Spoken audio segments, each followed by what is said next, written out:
As you may know, I teach preaching and worship at Iliff School of Theology in Denver. Before my family and I moved to Denver, we had lived in Princeton, New Jersey for over 12 years. I still have a vivid memory when we first moved to Denver. When I received a job offer from Iliff, my husband and I were very excited because we finally had a chance to live in a different area of the United States. When we told our friends that we were moving to Colorado, they envied us a lot by saying, "Wow, Colorado, you are lucky to get a job there. I bet Colorado is one of the best places to live in the US." Well, in spite of such encouraging words, moving from the East Coast out there to the West was quite a wild experience for my family. You know, in my opinion, moving is one of the most stressful events in life. 5 days after we arrived in Denver, our huge moving truck arrived and unloaded over 100 boxes. Unpacking them was very labor intensive. Even several weeks after our move, we were still surrounded by boxes and boxes. One night, almost at midnight, my husband and I were unpacking. While working on this seemingly never-ending chore, we didn't say a word to each other. There was a dry silence throughout the house, except for the sharp sound of opening boxes and intermittent sighs. Maybe we didn't want to talk because we were physically tired. Even looking at the piles of boxes exhausted us. But there was another reason, the real reason why we were silent. Just as the Israelites felt hungry and thirsty when they left Egypt and entered into a new strange land full of wilderness, so both of our hearts were filled with emptiness and uncertainty. Princeton was our second hometown. Since we immigrated from Korea, we had lived only there. We missed everything that we had left behind. Our friends, our church, Nassau Street, Carnegie Lake, and the Thomas Sweet ice cream store. Everything there was familiar to us. But now, we found ourselves in a strange land. Are we going to be okay in this wilderness? Are our new jobs secure?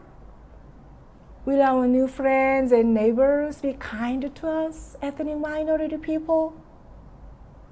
Are we going to find a good church? More directly speaking, is God going to be with us, even in this strange land?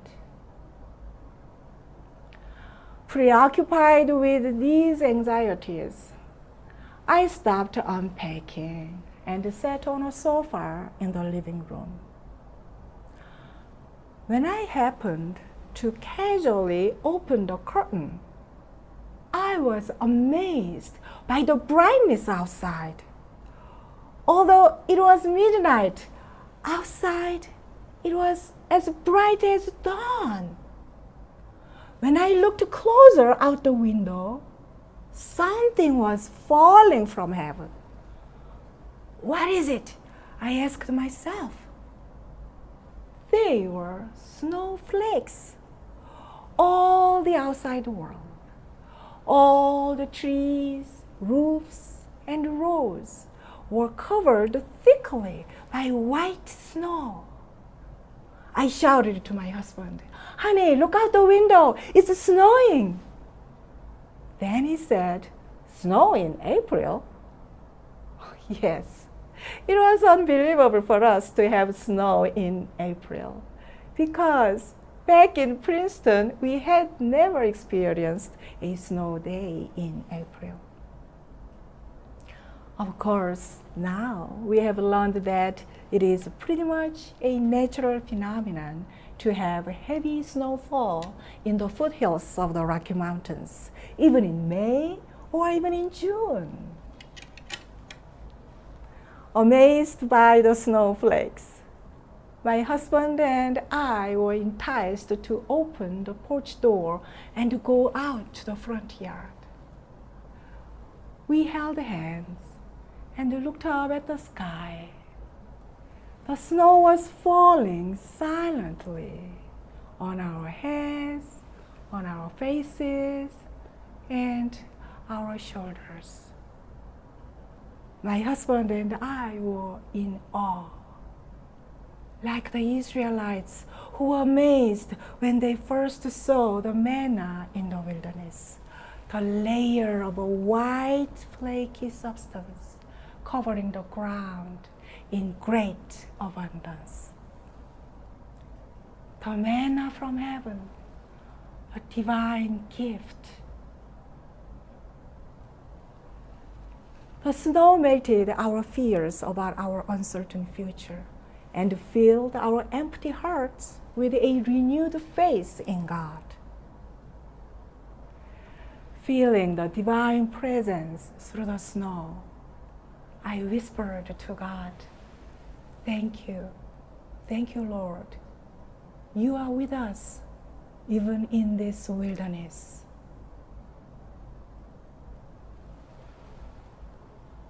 The wilderness was not a place of hunger or thirst for the Israelites. God fed them with the manna during their 40 years in the wilderness, without want of anything. Even for us, here and now, the wilderness is not a place of loneliness or anxiety. There is the gift of bread from heaven, which permits life, a new world, a new reality, even in our life of wilderness. Can you see God's everyday blessings in your daily lives? Silent and abundant like snowflakes.